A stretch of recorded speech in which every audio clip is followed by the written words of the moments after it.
Hello, this is John O'Rourke, the director of Battle Scars. Battle Scars was my short graduate film in Film and Broadcasting 2015. It was shot in March and April of that year. 5 days principal and 2 days for pickups. So here we have the very, very talented Claire McCauley, who played Aoife. And if you just watch and study Claire's performance in Battle Scars, you'll see how good she is, how subtle she is, how much she's in the moment. And any of you actors out there trained for screen will know what in the moment is. It's a very, very difficult thing to be able to do. It's about becoming somebody else. And Claire McCauley is a pro, an absolute natural. Hats off. How does it feel to be home? Different, I guess. So here is the family unit. Jenny Lee Masterson, Chris McMorrow, and Kinahan. And along with Claire, they all did a very good job of being in the moment. I've got it. I would do a group therapy session with them before most of the scenes, where they were together, sit down with them and help them, get there. So that's Claire's or Aoife's laptop cable. Her laptop would have been taken away and her father is telling her to leave her door open. These are all things that the parents would have been told by Aoife's doctors in the hospital. I'll be back in a minute. So here's an example of the set design by Rachel Whelan, who actually wrote Battle Scars. And I got a co-writer credit. I wrote the subsequent drafts of Battle Scars. So here we have the dinner scene, the uncomfortable dinner scene. This is actually what got me the gig on Battle Scars. So I basically told the lecturers that I would make this scene as uncomfortable as possible. Now you can see that here. However, the scene, it's not as long as I would have hoped for. But with a 12.5-minute film, you're under certain limitations. And that's why this scene is as brief as it is. However, for the 10th anniversary edition, I have reconstructed this scene and made it a lot longer. Yeah, it'd be good, yeah. So in this scene, Aoife is going to sign into her social media account. And I guess you could say this is like a form of self-harm because she's going back in time to relive some of the cyberbullying that she was subjected to.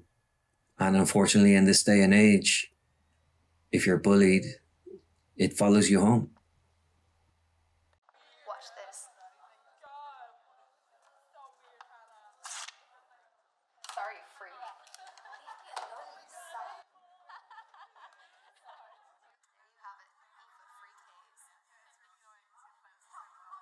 So this scene is happening in Aoife's head. And I included it because I wanted to show the audience what PTSD looks like. And this is a symptom of PTSD.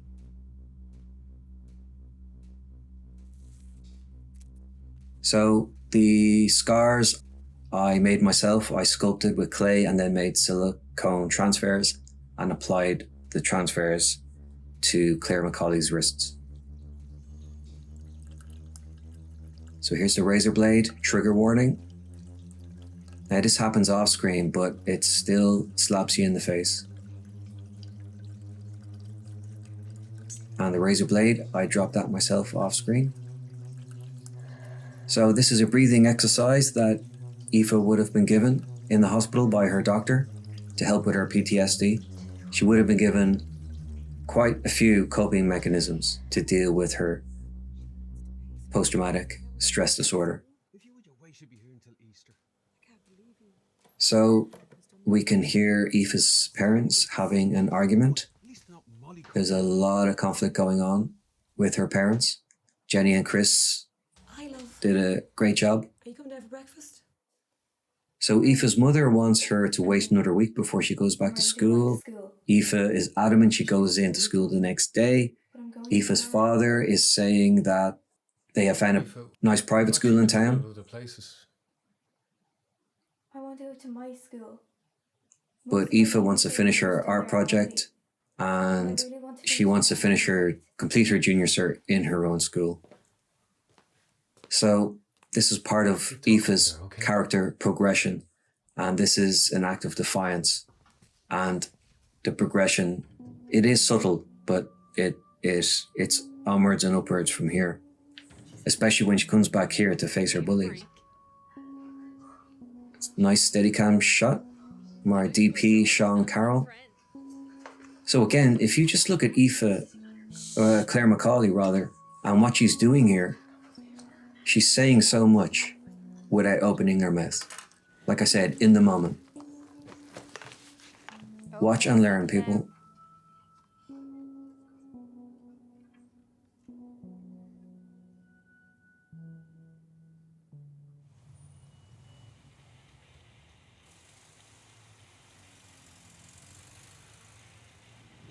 So in this scene, Aoife can actually hear some familiar voices behind her, voices of her tormentors, her bullies.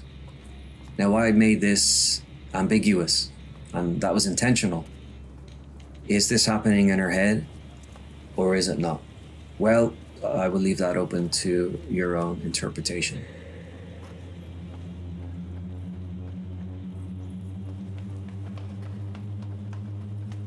I love this shot coming up.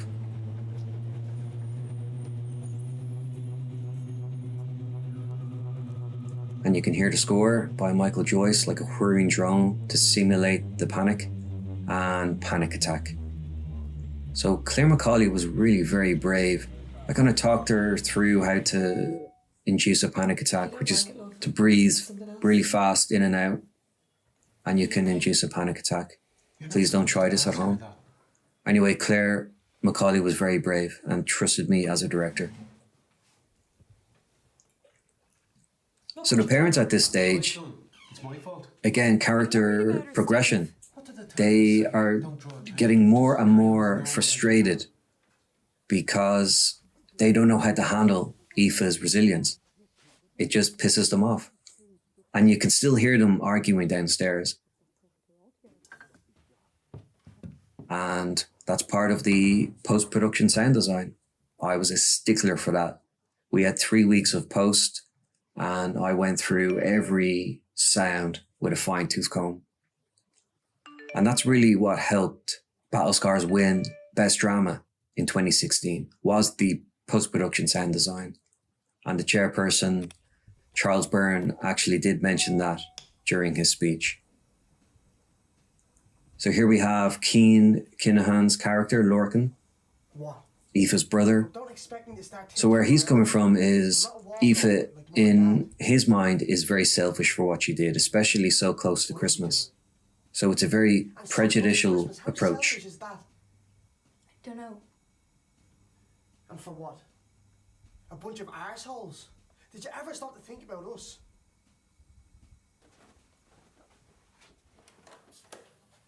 Juliet finding she is to marry Paris. So here we have the extras, and this was shot on a Saturday, so very Breakfast Club style.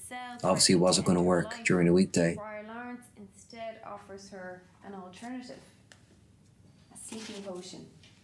Yeah, I really like these shots in the school. They're very fly in the wall. They have a documentary feel.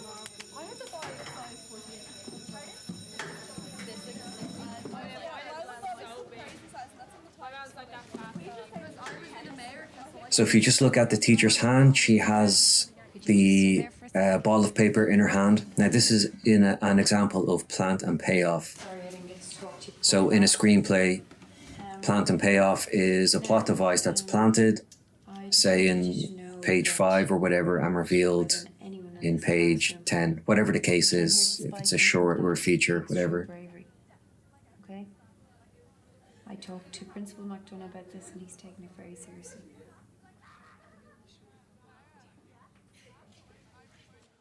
So again, going back to Aoife's progression as a character, when she picks up this piece of paper and reads it, so we had the plant and now we have the payoff, the reveal. This is what propels Aoife into the third act and her final act of defiance.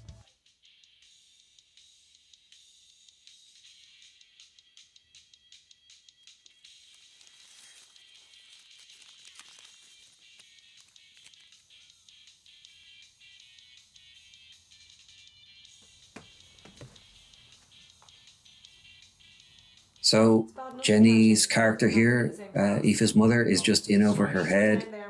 Chris's character is just lost for words. They have just reached boiling point. Now look at Aoife.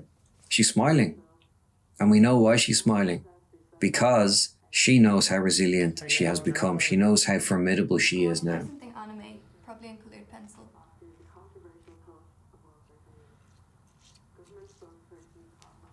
And she has that classroom in the palm of her hand.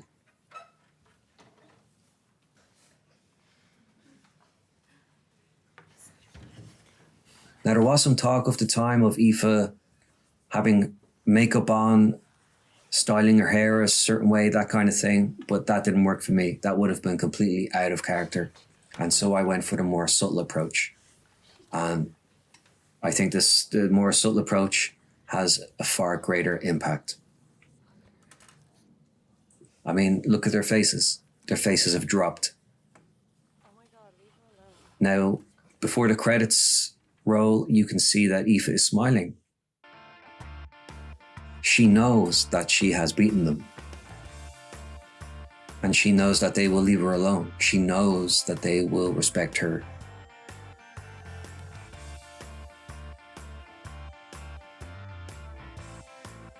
So thank you for listening to the commentary track for Battle Scars. Please do check out the 10th anniversary playlist, where I have some making of videos and I have some additional scenes. Please do check them out. Let me know what you think. Thanks again, and catch you on the next one.